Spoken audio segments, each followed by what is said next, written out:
મહેસાણાની urban બેંકની ચૂંટણીનો મામલો અત્યારે પ્રકાશમાં આવ્યો છે। મહેસાણાથી આ વિગતો અત્યારે સામે આવી છે। અર્બન બેંકની ચૂંટણીને લઈને આ મહત્વપૂર્ણ સમાચાર અત્યારે પ્રકાશમાં આવ્યા છે, જ્યાં જિલ્લા કલેક્ટર બેંકના ચૂંટણી અધિકાર છે। બેંકના ચૂંટણી અધિકારી જિલ્લા કલેક્ટર હોવાનું સામે આવ્યું છે। ફોર્મ ચકાસણીની કાર્યવાહી પૂર્ણ કરવામાં આવી છે। તમામ 97 ફોર્મ માન્ય રાખવામાં આવ્યા છે।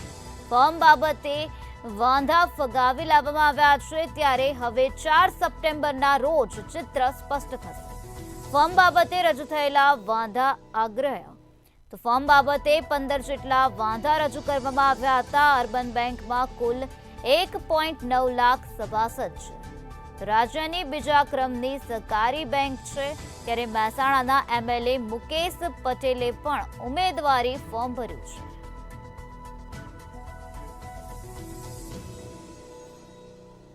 મહેસાણાથી આ વિગતો અત્યારે પ્રકાશમાં આવી, જ્યાં અર્બન બેંક ચૂંટણીનો મામલો અત્યારે સામે આવ્યો છે। જિલ્લા કલેક્ટર બેંકના ચૂંટણી અધિકારી છે, ત્યારે રાજ્યની બીજા ક્રમની સહકારી બેંક છે। ફોર્મની ચકાસણીની કાર્યવાહી અત્યારે પૂર્ણ કરી દેવામાં આવી છે, તો તમામ 97 ફોર્મ અત્યારે માન્ય રાખવામાં આવ્યા છે। 4 સપ્ટેમ્બરના રોજ ચિત્ર સ્પષ્ટ થવાનું છે।